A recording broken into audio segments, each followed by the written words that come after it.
Olá, queridos! Bem-vindos para mais uma aula de filosofia.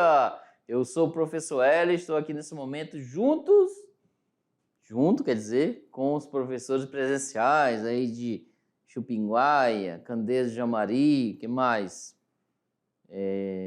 Guajará-Mirim, Jaru, Ariquemes, Vilhena, todos os pontos da cidade do estado de Rondônia, para a gente poder se juntar, interagir com vocês e levar até essa aula maravilhosa. Lembra que a aula anterior nós falamos sobre, já saindo da Idade Média, uma explanação bem breve, e falamos um pouco, lá aludimos lá o pensamento de Maquiavel. Ele fez uma transição, Maquiavel, entre a Idade Média para a Idade Moderna, tá? Ele começou ali com rompimento, romper... esse sistema aqui está assim, vamos mudar para o outro. E agora nessa aula nós vamos adentrar no pensamento de Maquiavel e também um pouco de Hobbes, tá? Logo depois. Já adentrando nós estamos fazendo essa transição, tá? Atravessando a Idade Média para a Idade Moderna, ok? Vamos lá? Olha aí, nossa aula de hoje. Filosofia política moderna, Maquiavel e Hobbes. Aqui lê-se no início Nicolau Maquiavel e aqui Thomas Hobbes. Tá? Nós vamos ver nessa aula, uma nova forma de política, que é o rompimento entre religião e Estado, o pensamento político de Maquiavel e o de Thomas Hobbes. Então tá aí a nossa aula resumidamente nesses dois carinhos. Aí está eles, eu trouxe uma foto ilustrativa, Maquiavel, e aqui o Hobbes, já apresentando para vocês, tá? Aí está Hobbes e Maquiavel, esses são nossos estudantes de terceiro ano, todo mundo se apresentou, vamos lá, agora para a nossa aula. Uma nova forma de política, o Estado moderno, que é moderno, que é da modernidade, tá? Configurou-se pelo monopólio de fazer e aplicar leis, cunhar moedas, recolher impostos, gerir a administração dos serviços públicos, ter um exército e ser o único a deter o uso legítimo da força. Na Idade Moderna, é um período de transformações, tá? Na cultura, na religião, na política, na economia da Europa medieval. No campo político, a Idade Moderna surpreendeu, centralizando o poder e inaugurando uma política absolutista. Então está aqui. Aqui ele coloca a questão do Estado. Tá? Veja bem que já não é teocracia mais. Tiraram, colocaram o absolutismo. Tá? Então você já pode anotar essa palavrinha nova no seu vocabulário, depois pesquisar sobre ela.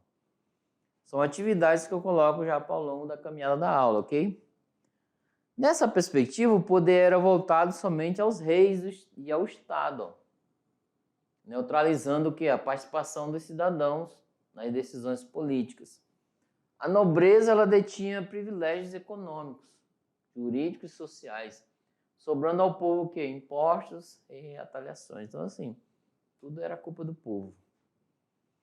No campo econômico, houve a transição do feudalismo, aí saiu de tempo, para indícios de capitalismo, já também, Então aqui é a parte do poder espiritual, da Idade Média, e aqui é o poder temporal, né, que fala, Idade Moderna. As riquezas provinham das conquistas, que é o capitalismo. Aí a Europa envolveu-se em políticas mercantilistas, com grandes navegações, novas relações comerciais, etc. Então surgiu, né? Vem aqui com a gente. Então, assim, criou-se, né, uma mudança radical até. Todas as áreas, vocês perceberam aí. No âmbito econômico, político, social, religioso. inclusive da educação também no período, tá? Então, assim, rompeu-se, né, tudo se modificou, a mudança veio. A mudança não, as mudanças. Então, várias áreas. Às vezes, em alguma área, às vezes poderá até não sofrer mudança, mas o grupo ali, eles aproveitam, ó, tá mudando muitas coisas, vamos também fazer isso. Então, já começa a alinhar nessa perspectiva do ser humano. Então, ele quer mudança. Sempre se renovando a cada instante na nossa vida. É assim como as fases da vida. Veja bem, nascemos, passamos 9 meses primeiro no útero da mãe, nascemos e vai mudando as fases da criança, pré-adolescente, adolescente, jovem, adulto, etc. Até a segunda infância, né, a melhor idade, etc. Então, olha só, nós também passamos por mudanças na vida. Vamos lá, continuando ali. O rompimento entre Estado e religião. Então tá aqui, ó. O Estado ficou desse lado, a religião já desse. Então, de maneira geral, galera, era assim, olha, as questões políticas deixa para os políticos, né, os partidários, etc. As questões espirituais deixam para a religião ou as religiões. Depois surgiram novas, né? Então tá aí. Simples, né, de uma maneira de ver. Mas pelo meio, gente, aquele entremeio histórico foi uma história bem legal. Vamos lá. O Estado desvincula-se da igreja através de uma nova forma de governo. Isso quer dizer que governo e religião estavam juntas. A sociedade começa a limitar o poder do Estado através de um conjunto de normas. Ó. Revoluções são evidenciadas ao fim da Idade Média e início da Idade Moderna, trazendo novos ideais. A sociedade iniciando o quê? Direitos individuais e coletivos. Quais essas revoluções, gente? Lembra que nós lá no início das aulas nós falamos sobre o Renascimento? Então é nessa perspectiva, ó, eles renasceram. Ó. Veja bem, ó, um ponto, nós estamos adentrando na política de Maquiavel. Mas a partir dali começou-se a ideia do renascimento ali, ó, de uma nova perspectiva, né, de ver as coisas. Vamos separar um pouco, eles decidiram isso no momento. Suponha-se que eles falaram isso, pensaram, né? Ó, estamos conversando aqui. Suponha que nós estamos naquele período, aí chega alguém e diz, ó, vamos separar, não está dando certo mais. Deu um período, mas agora não mais. Nós, questões religiosas, vocês religiosos se deparam, se responsabilizam, trabalham, atuam, etc. As questões políticas deixam para a sociedade, para as pessoas no âmbito da política, é o poder temporal para governar. Juntos assim complicou um pouco. Suponha-se que pensaram isso naquela época. E tudo começou não só como Maquiavel, mas ele está na frente ali, tá? Na história eles falam muito sobre isso. Então, sim, teve um reviravolta muito grande. Surgiu as revoluções, Revolução Francesa, Industrial depois, etc. Então, em vários momentos, que era liberdade, igualdade, fraternidade, etc. Então, as pessoas queriam, ó, pensar com a razão e ter um espaço na sociedade. Olha, eu suponho, né, que eles achavam que a religião estava atrapalhando, de certa forma, e limitava algumas questões para eles. Inclusive, no caso, se eles reclamam, é a liberdade, né, a razão. Tá bom? Não que ela é ruim, tá? Mas eles decidiram isso, pensar o âmbito racional. Lembra que nós colocamos o antropocentrismo, né, o homem no centro? Então, tiraram o espiritual e colocaram a razão humana no centro do universo, no centro de tudo, nessa perspectiva, ok? Só para vocês ligarem as aulas anteriores com aqui, ó. Nós estamos aqui adentrando, aprofundando esse pensamento político, mas já demos uma luz lá no início, tá? Que é o Renascimento. Vamos lá, continuando. A Igreja Católica perdeu forças nesse período, severamente criticada por sua doutrina autoritária na Idade Média. houve um rompimento em suas bases, ocasionando o quê? As reformas religiosas. Então tá aí. Houve dentro da igreja também reformas, tá? Indignados pela corrupção, pelas mentiras, pelo terror aplicado, teólogos como Martinho Lutero, João Calvino, Henrique VIII romperam com a Igreja Católica Romana, fundando suas próprias igrejas. Então tá aqui, ó. Aqui surgiu a Igreja Luterana, o pensamento dele, porque eles colocam o nome conforme o pensamento do calvinismo, né?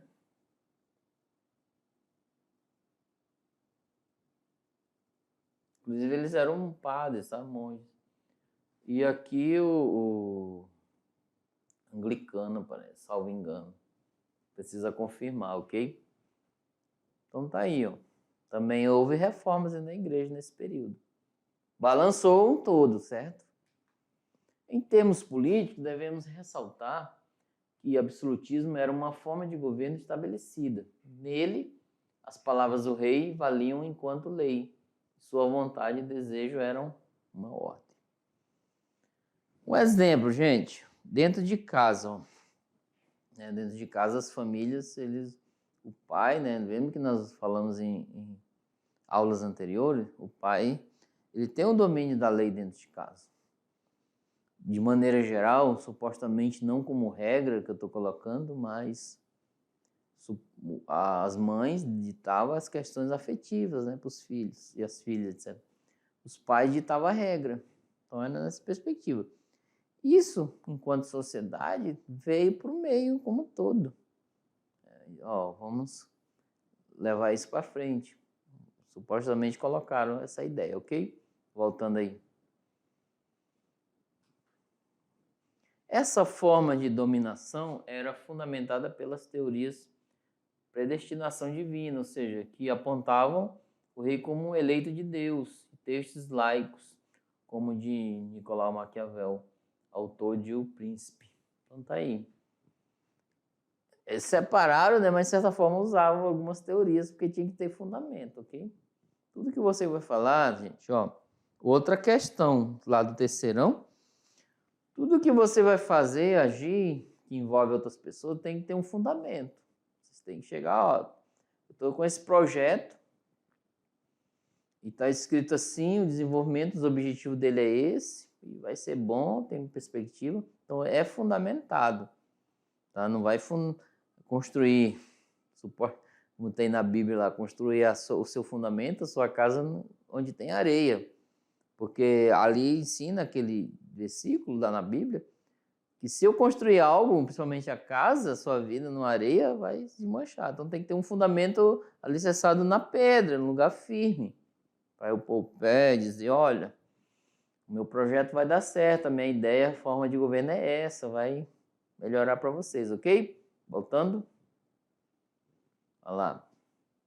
Então, agora vamos adentrar um pouco, gente. Só lembrando que a gente trouxe especificamente Maquiavel, mas é algo bem superficial, tá? Bem breve para o ensino médio. Vocês vão adentrar e além, ó. Não vão ficar só aqui, não. Vocês vão caminhar mais, tá? Trilhar, que todo caminho se faz caminhando. O pensamento político de Maquiavel, ó, o nome dele completo, ele é do século XIV e faleceu no século XVI. Ele é de Florença, italiano. Ele inaugura a política moderna, com rompimento. Seu pensamento afasta-se da forma de fazer política que era predominante até então, que é teocracia, no caso aqui. Deus no poder. A política que se praticava era atrelada à dimensão religiosa, vinculada à ética cristã. E Maquiavel inaugura a autonomia política. Então tá aí. Lembra que a pessoa se torna autônomo lá nas aulas anteriores, que é o iluminismo, né, o renascimento, iluminou-se, autonomia, liberdade, etc. Então aí, ó, no âmbito da política. O pensamento político passa a não ter mais nenhuma outra referência ou critério de ação que não seja o que? A própria política. Que antes era o que? A religião. Essa laicização, gente, o que é laico? Essa palavra aí, anote já no seu vocabulário, ok? Laicização, laico, vem de laico, ok? Ou seja, é secular. É as ações sociais da sociedade como um todo que não envolvem as questões religiosas. Por exemplo, no Brasil, o Estado é laico. Ele não é confessional, né, no todo, mas laico não quer dizer que ele não abandone as religiões, não.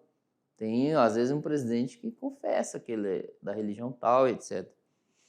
Mas não confessional, que era num período da Idade Média. Então, nessa perspectiva, laicização, ou seja, laico é secular, trazer para o meio da sociedade, deixando as questões temporais, do poder temporal, não envolvendo tanto quanto as questões espirituais, ok? Só para distinguir um pouco. Vamos lá, voltando. Essa laicização, deixando de lado um pouco a religião do Estado, acontece em contexto de renascença, ó, renascimento, que inaugura um processo de secularização, ó, secular, da consciência, forma de pensar, afasta-se da dimensão sagrada, do divino, e eterna, e se desloca para o âmbito secular, histórico e temporal político. Tá? Extinguiu-se por sua religião? Não, que isso, acompanhou essa história, inclusive, mas separou, tá? A forma de agir para... O contexto político da Itália era dividida e ocupada, conjugado com o amor e o desejo que Maquiavel alimentava pela unificação da Itália. Então, assim, ele escreveu no contexto de lá da época e fez nascer o espírito do realismo político. Ó, temos que ver a realidade, que busca as ações tendo em vista o fim almejado. No âmbito político, a boa ação é aquela que realiza o seu objetivo. Então tá aí, nessa perspectiva, né?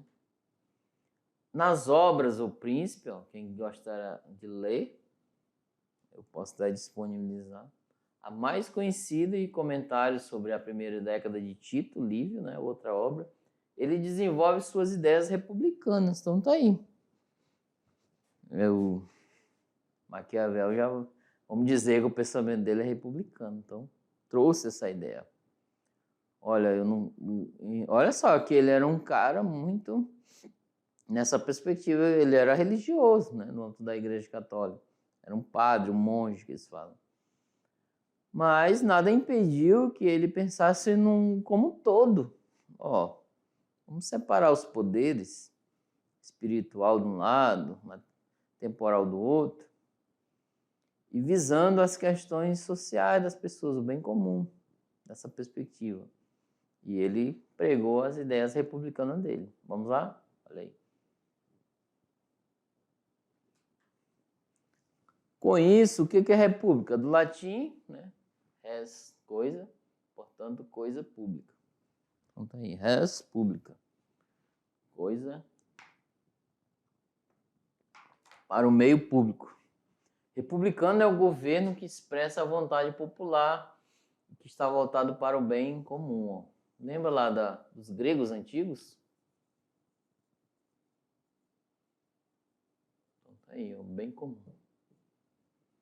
Na obra O Príncipe, é um livro de Maquiavel, ele parece defender o absolutismo e o mais completo imoralismo. Então, assim, ele pregava uma coisa, só que aí essa crítica de Aranha, né? E parece que ele prega uma coisa e defende outra. E aí, vamos lá, vocês têm que ler, tá? Se procurarem ler esse livro, muito legal.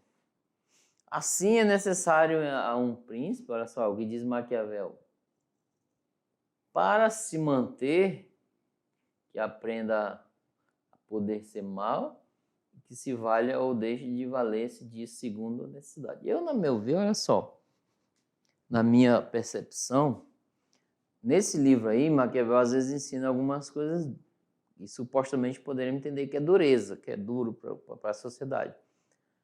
Mas, a meu ver, em alguns momentos, queira ou não queira, o líder ele tem que ter virtude, como ele vai dizer lá na frente, e fortuna, ou seja, às vezes ele precisa usar a força para conter os ânimos em algum momento. Não que as pessoas mereçam, não, estou defendendo isso não. Mas ele, na idealização dele, é nessa perspectiva. Em alguns momentos, eu não prego a força, mas em algum momento é necessário. É dentro de um conflito que não tem solução, etc. Ok? Vamos lá? Continuando. Na obra Comentários sobre a primeira década de Tito Livio, temos o seguinte pensamento de Maquiavel. É maravilhoso como cresceu a grandeza de Atenas durante os 100 anos que se sucederam à ditadura de Pisístrato. Contudo, mais admirável ainda é a grandeza alcançada pela República Romana, depois que foi libertada dos seus reis. Então ele traz essa alusão da questão do uso da força em alguns momentos. Tá?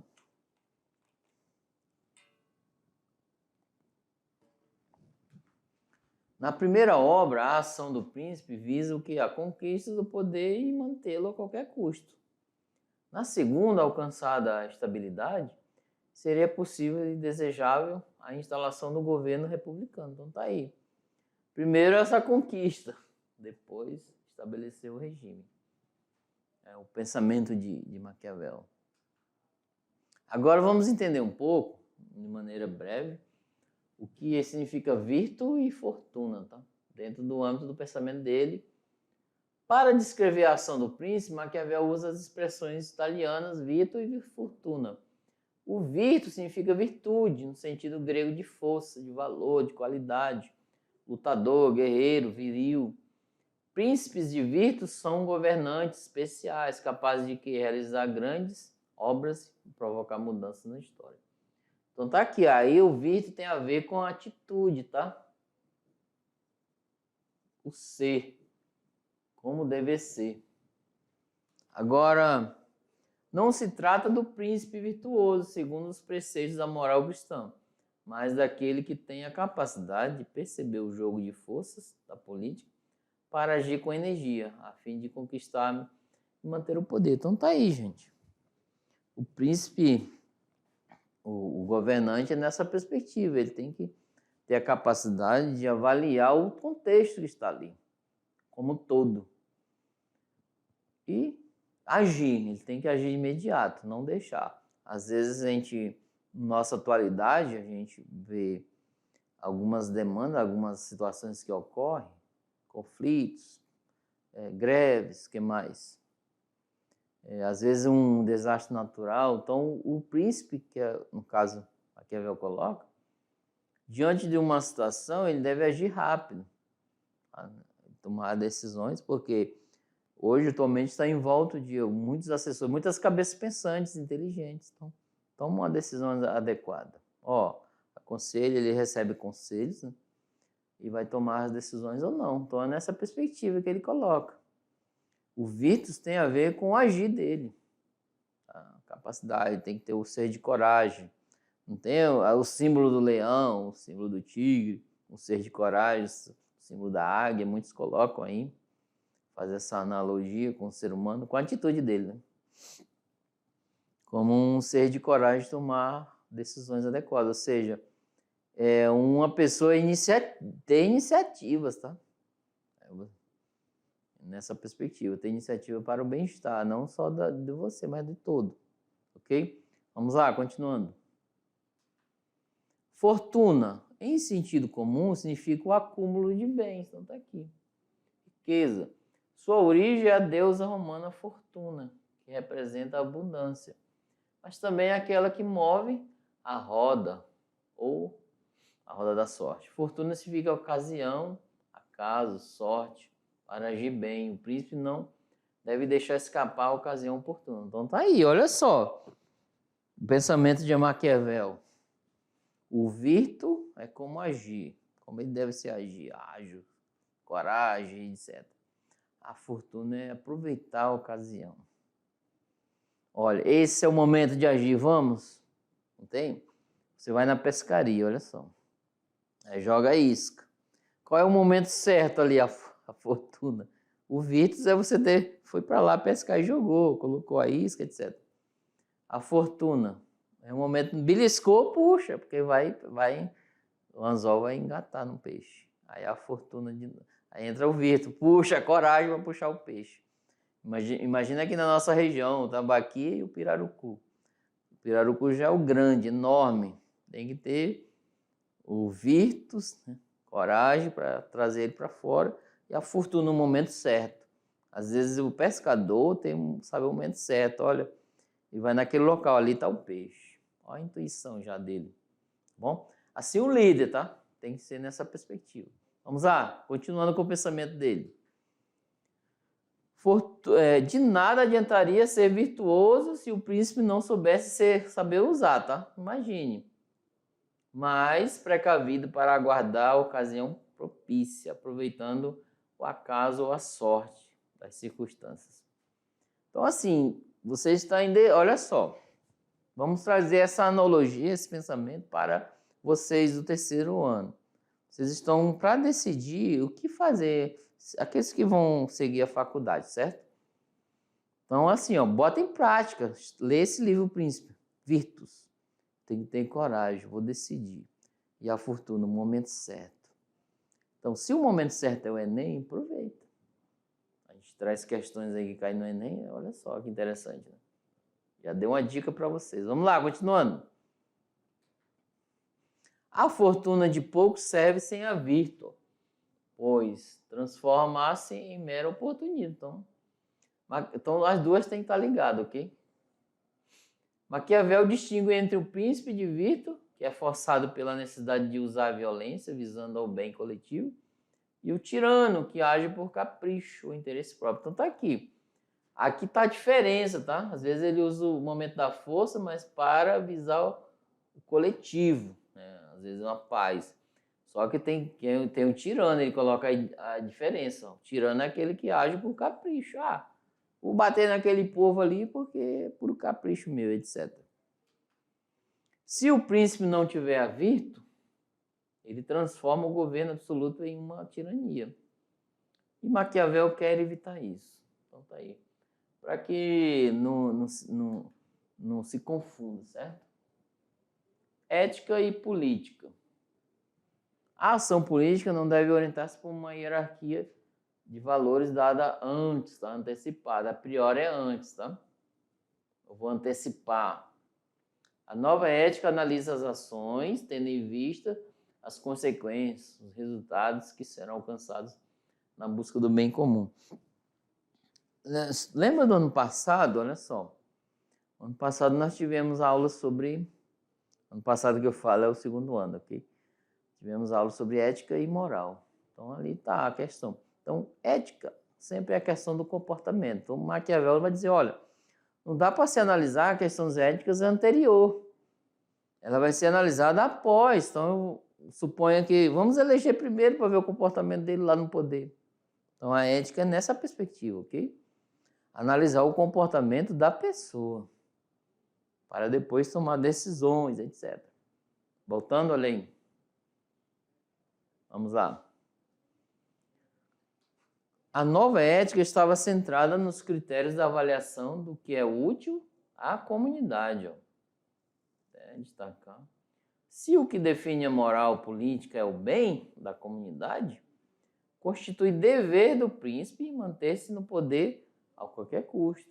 Então, assim, no caso, ele viria a buscar, a trazer à tona o pensamento político do bem-estar.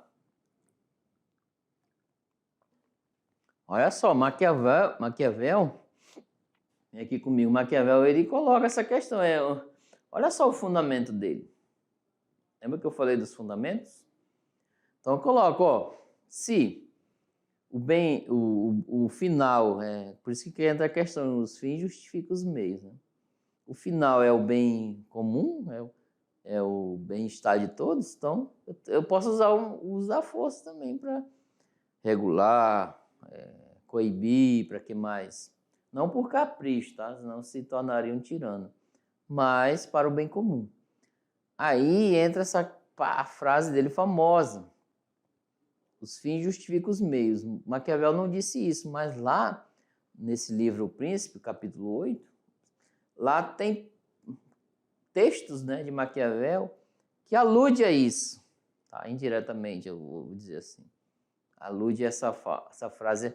Essa frase não é que ele falou isso, mas no pensamento dele, especificamente no capítulo 8, vai dizer que alude, os fins justificam os meios, tá? Essa frase é apresentada a ele, não que ele falou, tá? Só justificando. Agora, galera, temos outro pensador. Saímos de Maquiavel, vamos lá? Thomas Hobbes. Olha aí, galera. O pensamento político de Hobbes. Está aqui o nome dele. Nasceu no século XVI e foi até o XVII. Ele nasceu em Westport, na Inglaterra, em um período de guerra. Olha só. Isso o contexto também é importante, tá? A sua teorização do absolutismo tem raízes no terror gerado pelas guerras que, sim, ensanguentaram na sua época. Olha só. Então, assim, as guerras, morreram muitas pessoas, etc. Sua obra mais conhecida é Leviatã, século XVII. Hobbes é um filósofo que pertence à corrente da teoria contratualista. Gente, anota aí, já um nova palavra, que o pensamento dele, que é sobre o contrato, vou colocar aqui, contrato social, ok? Você vê muito isso aqui no âmbito do componente de sociologia. O contexto da vida política de Hobbes é marcado por movimentos revolucionários. Então tá aí. Por causa da guerra, etc. Na França, Guerra dos 30 anos. Gente, eu estou trazendo dizendo que isso aí é influência, é o contexto, tá, da época. Na Inglaterra, Cromwell comanda a Revolução Puritana, que destrona, executa o rei Carlos. Então tá aí, alguns contextos, né, de guerra. O estado de guerra, vamos entender. Na obra O Leviatã, Hobbes disse que o ser humano, no estado de natureza, é egoísta, individualista e violento, vivendo num estado de guerra, onde todos lutam contra todos. Gente, de maneira geral, isso é o entendimento do professor Hélio, tá? De maneira geral, o estado de natureza, como alude ele, Rousseau, etc., é um estado em que a pessoa não se formou ainda em sociedade, não tem regras, é na natureza. Por exemplo, uma ideia, tá? Os homens pré-históricos lá estão vivendo em grupos, mas não tem ainda regras, eles vivem da natureza, etc. Então, é um estado de natureza, tá? Não tem regras ali para julgar, para dizer isso, para controlar, etc. Só para vocês entenderem o que é isso. Voltando, a gente vai falar muito sobre isso. Então, assim, ele coloca o estado de natureza, que é esse anterior à vida social, como algo egoísta, individualista e violento. Então, é um estado sem paz. Então, por isso que tem as palavras dele, vai dizer, o homem é lobo do próprio homem, que em latim vai dizer homo homini lupus. Então, tá aqui, esse estado de natureza, o homem é lobo do próprio homem. Sempre querendo o mal dele, do outro, etc. Nessa perspectiva, tá? O estado de natureza, o ser humano tem direito a tudo, tá? Não tem regra. Cada indivíduo sempre encara seu semelhante como um concorrente, que precisa ser dominado. Para resolver esse impasse, essa situação, esse conflito do estado de natureza, era preciso a criação de um artificial, que é a criação da sociedade política, administrada pelo Estado. E com o quê? Com isso aqui, o contrato social. Por isso que ele é chamado de contratualista. Aqui os indivíduos tiveram que firmar um contrato entre si, chamado de contrato social, pelo qual cada um transfere seu poder de governar a si próprio a um terceiro, ao Estado. É assim, gente, Estamos no estado de natureza, segundo o pensamento de Hobbes. Aí a gente briga muito, não consegue entrar em comum acordo, etc. Então, assim, Vamos firmar um contrato? Quem vai ser a gente vai dar o nosso poder a quem? Ao Estado. É como se você elegesse um presidente, ó, eu elegi um representante, ele vai me representar. Aí você firmou um contrato com o vizinho, a gente não vai brigar mais, não vai ter esse conflito, porque tem um contrato firmado pelo Estado que eu não posso mais brigar com você. Por causa disso, por causa de alguma situação. Então o contrato está ali. Se alguém romper, vai ter as limitações com regras, com leis, etc. Ok? Vamos lá, voltando ali. Diante disso, governasse a todos, impondo ordem, segurança e direção, né, sobre o estado de natureza. Então, assim, um estado de conflito para ele é esse, natureza, não tem regras. Aí vem um contrato e resolve, ó, segue essas regras, quem burlar terá essas punições, etc. Hobbes, ele apresentou essas ideias primeiro em sua obra do Cidadão, depois em Leviatã. Assim ele disse na obra Leviatã: conferir toda a força e poder a um homem, ou uma assembleia de homens, que possa reduzir suas diversas vontades, puramente de votos a uma só vontade. Então tá aqui, é um representante. Ó. É como se cada homem dissesse a cada homem, né? Transfiro o meu direito de governar a mim mesmo a este homem, ao Estado, ou essa assembleia de homens, com a condição de transferires a ele teu direito, autorizando de maneira semelhante todas as suas. Então tá aqui, é um acordo.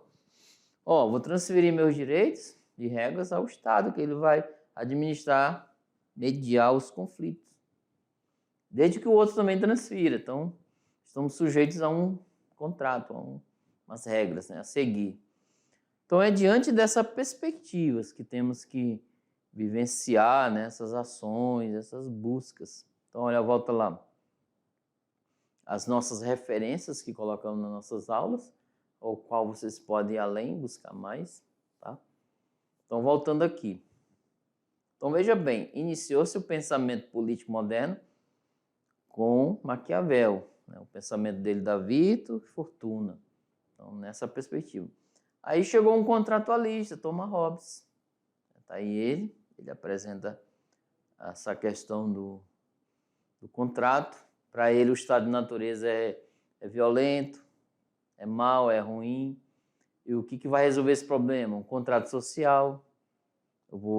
Cada um, por exemplo, se eu brigar com meu vizinho, a gente vai liberar a nossa liberdade ali para o Estado através de um contrato. Um exemplo mais a fundo. Há uma invasão de terras. Olha só, uma invasão de terras ali. Só que aquela terra tem um contrato, tem documento chamado. Ou seja, alguém comprou de alguém, teve um contrato. Aí chama-se contrato social. Um exemplo, tá? Aí o dono da terra vai e pede na justiça. O governo, o Estado, olha só. Porque a gente firmou através do contrato uma regra, ó. Se houver um conflito para resolver esse problema de estado de natureza, é o governo que vai resolver para mim. Então, as autoridades legais, né, no âmbito, vai lá, pede, o juiz autoriza, aí vai lá resolver esse conflito. Sanar os dois lados, primeiro pelo diálogo. Então, é nessa perspectiva, eu trouxe uma ideia. Existem outras ideias, tá? Sobre o contrato social. Então, é nessa perspectiva. Ó, gente, eu, na minha opinião, a certidão de nascimento e o RG, a identidade chamada, CPF, é uma espécie de contrato, ou seja, o meu poder em si, para eu poder eleger alguém, vai ser o representante, ou seja, ao ponto de as pessoas às vezes não têm um certidão de nascimento, pelo Estado, ele não é um cidadão civil, porque tem que estar documentado. Eu, na minha opinião, é como se fosse um contrato ali, ó. O meu RG, o meu CPF, ele está, né, eu coloco nas mãos, um registro geral para ter controle da sociedade, para poder liberar algumas questões de maneira geral, políticas públicas, de apoio ao cidadão, e etc., para reger todo. É a partir desses cadastros que o governo vai tomar as decisões adequadas para a sociedade. Tá? Então é nessa perspectiva, esses dois pensadores, como já falei, não fiquem só aí, vão além, tá? conhecer mais. E obrigado por ficar até aqui e daqui a pouco a gente volta. Até daqui a pouco. Tchau, tchau.